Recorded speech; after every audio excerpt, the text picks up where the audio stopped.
कविता जी देखिए, एक तो हेमंत जो है अभी इससे पहले थे, अभी मैं रविंद्र आपसे बात कर रहा हूँ। अरे पूजा जी एक मिनट, लेकिन जनता ने फिर भी आशीर्वाद दिया। अरे आप कम से कम बोलने में वो करिए, ये हंसी ये छोड़िए, पूजा जी अभी नहीं हो और उसके बावजूद हंसी उड़ा रहे हैं। कहाँ गए, कहाँ जीते, लग गए थे पूरी। अच्छा सुनिए, एक मिनट देखिए, मल्लिकार्जुन खड़गे जब कांग्रेस के राष्ट्रीय अध्यक्ष थे, उनकी प्रेस कॉन्फ्रेंस हमने सुनाई थी, अब ये बीजेपी के राष्ट्रीय अध्यक्ष जेपी नड्डा को सुनाते हैं, क्या बोल रहे हैं। और देश के यशस्वी प्रधानमंत्री सम्माननीय श्री नरेंद्र मोदी जी, हमारे रक्षा मंत्री आदरणीय राजनाथ सिंह जी, हमारे गृह मंत्री श्री अमित भाई शाह जी, और यहां उपस्थित इतनी बड़ी संख्या में इस विजय उत्सव में आए हुए हमारे सभी समर्थक कार्यकर्ता बंधु, मीडिया के मेरे साथी, प्रिंट मीडिया और इलेक्ट्रॉनिक मीडिया के मेरे साथी, और देश भर से टेलीविजन के माध्यम से जुड़े हुए हमारे करोड़ों कार्यकर्ता और भारत की यशस्वी जनता,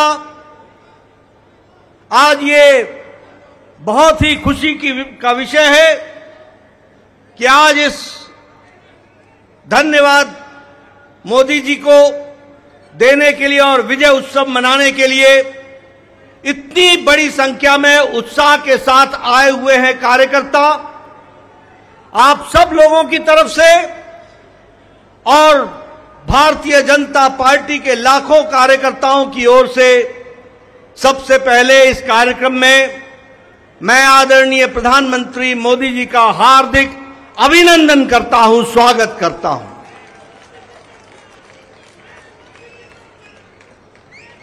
हमें सबको स्मरण है कि चाहे चुनाव की बेला हो, चाहे देश को नेतृत्व करने की बात हो और देश को समस्याओं से निकालने का, अब जिसे हम कहते हैं कि आपदा को अवसर में बदलने में आदरणीय प्रधानमंत्री मोदी जी ने हमेशा देश को, पार्टी को, देश की जनता को फ्रंट से लीड किया है। ऐसे हमारे यशस्वी प्रधानमंत्री जी का मैं अभिनंदन करता हूं, स्वागत करता हूं।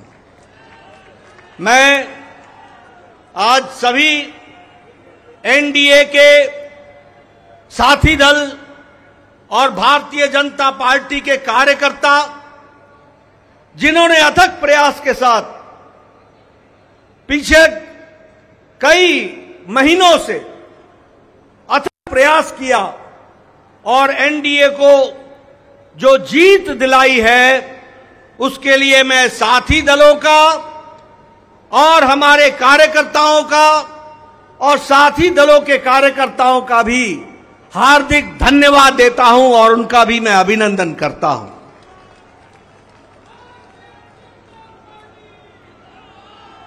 मैं भारतीय जनता पार्टी की ओर से देश के करोड़ों हमारे देशवासियों को, जो प्रधानमंत्री मोदी जी के नेतृत्व में विश्वास करते हुए एक ऐतिहासिक पल, एक ऐतिहासिक घड़ी के चश्मदीद गवाह बनने का हम सबको सौभाग्य दिया, ऐसे हमारे मतदाता बंधु, जिन्होंने भारतीय जनता पार्टी और एनडीए को अपना आशीर्वाद दिया और प्रधानमंत्री मोदी जी के नेतृत्व को आगे बढ़ाने का काम किया, ऐसे करोड़ों करोड़ों देशवासियों को मैं पार्टी की ओर से बहुत बहुत धन्यवाद देता हूं। हम जानते हैं देश ने एक नई करवट राजनीति में ली और एक नया इतिहास रचा है 2014 के पश्चात। हम जानते हैं कि 2014 के बाद मोदी जी के नेतृत्व में एक मजबूत सरकार बनकर के आई, मजबूत सरकार, और हमने देखा कि इस मजबूत सरकार को 2019 में फिर से भारत की जनता का आशीर्वाद मिला और देश के चाहे कोई आपदा आई, चाहे समस्याएं आई, चाहे गरीबों के उत्थान के विषय थे, प्रधानमंत्री मोदी जी की नीतियों को फिर से 2024 में आशीर्वाद देते हुए इस ऐतिहासिक घड़ी को हम देख रहे हैं, जब प्रधानमंत्री मोदी जी तीसरी बार लगातार प्रधानमंत्री बन रहे हैं। इस बात को भी हमने देखा, ये भी हम इसके अभी हम साक्षी हैं। मित्रों,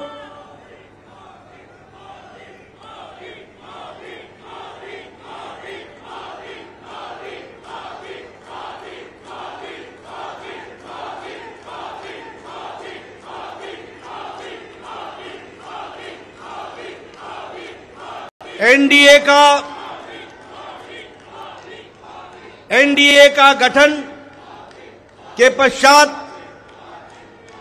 ये कोई भी गठबंधन पहली बार भारत के राजनीति में तीसरी बार लगातार प्रधानमंत्री मोदी जी के नेतृत्व में सरकार बनाने जा रही है। और हम सब लोग खुशनसीब हैं कि हम उस ऐतिहासिक घड़ी के पल के चश्मदीद गवाह भी होंगे और साथ ही साथ उस पल को हम सब लोगों को देखने का सौभाग्य मिल रहा है। मैं यहां ये भी बताना चाहता हूं कि जो लोग देश हित के लिए काम करते हैं उन्हें चुनौतियां भी आती हैं और उन चुनौतियों को बखूबी लड़ करके देश प्रथम, देश को आगे बढ़ाना है, देश को आगे ले जाना है, इस कार्य के लिए आगे बढ़ते हैं। लेकिन कुछ लोग जिनके लिए खुद का स्वार्थ महत्वपूर्ण होता है और खुद के स्वार्थ के लिए स्वार्थपूर्ण गठबंधन करते हैं और स्वार्थपूर्ण तरीके से लोक लुभावने वायदे करके सरकार के नजदीक आना चाहते हैं, जहां ऐसे लोगों को देश की जनता सबक सिखाती है, वहीं इनका इकोसिस्टम जो देश के विकास के दृष्टि से जुड़ी हुई चीजें हैं उसको नकार देता है। बड़े बड़े राजनीतिक घटनाओं को दुनिया के सामने, देश के सामने उसको गलत तरीके से रखने का प्रयास करता है। हम बंगाल में 3 सीटों से बढ़कर के 77 सीट हो जाती हैं, उसकी चर्चा नहीं होती, कह देते हैं हम हार गए, भूल जाते हैं कि हमारे मत प्रतिशत कितने गुना बढ़े। और आज ही उड़ीसा में विशुद्ध पहली बार भारतीय जनता पार्टी की सरकार बन रही है मोदी जी के नेतृत्व में। विशुद्ध भारतीय जनता पार्टी की सरकार मोदी जी के नेतृत्व में और उनके कुशल नेतृत्व के कारण वहां बन रही है। लेकिन कुछ लोग 30-40 सीटें जीत ले तो धूम मचाने लग जाते हैं और वो भूल जाते हैं कि देश किस तरीके से मोदी जी के साथ खड़ा है। इस बात को भी हमको ध्यान में रखना चाहिए। मैं आज के दिन प्रधानमंत्री जी को इस बात के लिए भी धन्यवाद देना चाहता हूं कि आपके नेतृत्व में नॉर्थ ईस्ट में हमने एक एक प्रदेश में अपना झंडा, एनडीए का झंडा गाड़ा। और आज मुझे खुशी होती है आपके साथ ये चर्चा करते हुए कि अरुणाचल प्रदेश में लगातार मोदी जी के नेतृत्व में तीसरी बार हमारी सरकार बन रही है, तीसरी बार सरकार बन रही है। उड़ीसा में हमने 80 सीटें जीती हैं, 40% हमारा मत प्रतिशत रहा है और उसी तरीके से लोकसभा में भी एक तरफा फैसला लोगों ने भारतीय जनता पार्टी और एनडीए के पक्ष में दिया है। मैं आपके साथ इस बात की भी चर्चा करना चाहता हूं कि आंध्र प्रदेश में हमारे अलायंस पार्टनर के साथ वहां भी एनडीए की सरकार बन रही है। इस तरीके से परिवर्तन हुआ है। मित्रों, केरल में भारतीय जनता पार्टी ने अपना खाता खोला है। जहां हम कहीं दूर दूर तक नहीं दिखते थे, दूर दूर तक नहीं दिखते थे, उस केरल में कमल खिला है और वहां भी एनडीए की उपस्थिति हो गई है। इसको भी हमको ध्यान में रखना चाहिए। तो आइए एक बार फिर से अपने मेहमानों का रुख करते हैं। प्रतीक जी और पूजा जी हमारे साथ लगातार बनी हुए हैं।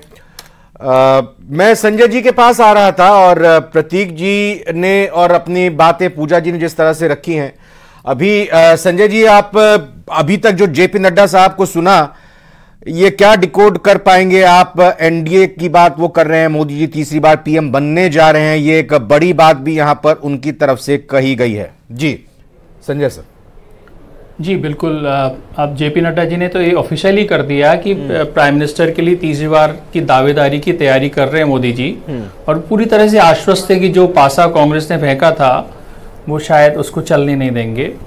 उसके अलावा जो नड्डा जी बोल रहे हैं, आपको एक बात देखनी पड़ेगी कि संख्या बीजेपी की घटी है, करीब करीब कितनी 63 सीटें घटी हैं। हाँ। लेकिन बीजेपी ने अपने क्षेत्र का विस्तार किया है। अब उड़ीसा में जो उनकी सफलता है वो बड़ी बड़ी अच्छी सफलता है पार्टी के हिसाब से। केरला में उन्होंने अपनी जगह बनाई है। हाँ। तेलंगाना में उन्होंने अपना बेस बढ़ाया है। आंध्र प्रदेश में उन्होंने अपना बेस बढ़ाया है। तो पार्टी विस्तार में है, ये बात अलग है कि लेकिन अब देखिए इसको और लंबे तरह से देखें तो होता क्या है कि जब पार्टी का विस्तार होता है तो उसका जो वोट शेयर है वो बहुत ज्यादा छितर जाता है। तो कोई जरूरी नहीं है कि वो हमें सीट के रूप में दिखे, लेकिन उसका प्रभाव जनता पे बढ़ जाता है। तो मेरा मानना है कि संख्या बीजेपी की घटी है, लेकिन जो नंबर ऑफ वोट्स उनके जो बढ़े हैं वो भारतीय राजनीति को परिवर्तन के लिए जो वो अपना टर्म्स डिक्टेट करना चाहते हैं उसमें बेहतर स्थिति में। एक बात हमें जरूर देखनी पड़ेगी, एक और दूसरी तरह की चर्चा होने वाली है भविष्य में जी, कि भारतीय जनता पार्टी को हिंदुत्व के बारे में अब दोबारा से सोचना होगा कि क्या हिंदुत्व उनका एजेंडा रह सकता है। पूरे चुनाव प्रचार में प्रधानमंत्री जी ने मुख्य मुद्दों पर बात ही नहीं की, जो ज्यादा गंभीर समस्या, और हिंदुत्व पर बात होती रही, जो हमारी पास्ट की परेशानी है जिसमें बहुत गलत भी हुआ जी, उसको पास्ट को लेके अगर हम जो बात कर रहे हैं, बदले में दूसरी तरफ से संविधान की बात हो रही थी। तो हिंदुत्व वर्सेस संविधान की जो बात है जी, ये गंभीर मुद्दा और ये अगले पूरे दौर में प्रधानमंत्री होने के बाद भी रहेगा। और बाकी जो वेलफेयरिज्म का कॉन्सेप्ट कांग्रेस ने सामने रखा है वो भी निश्चित तौर पे नई सरकार के सामने चुनौती रहेगी। तो उसमें से क्या अडॉप्ट किया जाए, क्या छोड़ा जाए। संजय लेकिन हिंदुत्ववादी एजेंडा ही तो कुछ ऑफर हिंदुत्ववादी एजेंडा ही तो कहा जाता है कि बीजेपी ना सिर्फ केंद्र में सरकार बना पाई बल्कि उसने और राज्यों में भी अपना विस्तार किया, सरकार बनाई। और विकास को भी परिभाषित करना होगा। विकास को नहीं, संजय जी आवाज आ रही है आपको? संजय जी आवाज आ रही है आपको? कंस्ट्रक्शन कर दिया वो विकास है, लेकिन अब जब जो आप दुनिया में और विश्लेषण करेंगे, शायद संजय जी तक आवाज नहीं आ रही है। पूजा जी आप सुन पा रही है मेरे को? जी सुन। हाँ, ये संजय जी ने जो बात रखी कि हिंदुत्ववादी एजेंडे पे यहां पर विचार करना होगा, आपका इसमें क्या मानना है? और दूसरी ये भी इस पर एक टिप्पणी चाहूंगा कि फैजाबाद अयोध्या से आपके प्रत्याशी हार गए चुनाव। जी रविंद्र जी, देखिए भारतीय जनता पार्टी पहले भी विगत 2 चुनावों में विकास के मुद्दे को लेकर के काम किया और ऐसे बहुत सारे आयाम स्थापित किए, लेकिन जब विपक्ष की तरफ से प्रहार आया तो उसका जवाब भी देना होता है। तो वो जवाब भी दिया। जिस तरह से इनकी तुष्टीकरण की नीति लगातार रहती है, तो हिंदुइज्म या सनातन भारतीय जनता पार्टी हमेशा उस विषय को लेके चलती रही और हम बड़े गौरव से इस चीज को स्वीकार भी करते हैं। लेकिन हमने विकास को ना कभी छोड़ा है। और हाँ, मैंने फिर कहा कि हमारा टास्क था कि हम 90% प्लस में अंक प्राप्त करेंगे आउट ऑफ 100। अगर वो हम 60% पे रहे तो हम उसकी समीक्षा, उसका चिंतन जरूर करेंगे। लेकिन जो अयोध्या वाली हार है, जो आपने मुझे दूसरा पॉइंट पूछा है जी, ये हमारे लिए भी एक कहें कि आशा के अनुरूप बिल्कुल विपरीत परिणाम है। आशा के अनुरूप नहीं है ये परिणाम। तो अच्छा, चिंतन मनन जो हम ठीक है, 100 दिनों की कार्य योजना आगामी सरकार की बना ली गई थी और एक 4-5 पेजेस का फॉर्म भी तमाम बीजेपी के प्रत्याशियों को भेजा गया था कि भाई इसको फिल करिए ताकि आगे जो मंत्रिमंडल गठन होना है उसको लेकर हम देखें। अब तो पता चल गया आपको कौन हारा कौन जीता। अब तो लगता है फॉर्म के कुछ और प्रिंट आउट निकालने होंगे, फोटोकॉपी करनी पड़ेगी, आपके घटक दलों को भी वहां पर देना होगा और एक मुझे लगता है प्रतियां ज्यादा होंगी, उसकी कॉपी ज्यादा देनी होंगी। देखिए रविंद्र जी, एनडीए की जीत है। हमने नारा भी जब जो दिया था वो एनडीए के लिए दिया था। तो जो भी हमारे घटक दल है, जो भी सहयोगी 400 दल पार है, का नारा था, बीजेपी के लिए 370 पार का नारा था। आपको मैं याद तो खैर, हाँ, मैं कह रही जो भी नारा था तब भी वो समाहित थे हमारे मंत्रिमंडल में हमारे साथी के रूप में। तो आज भी वो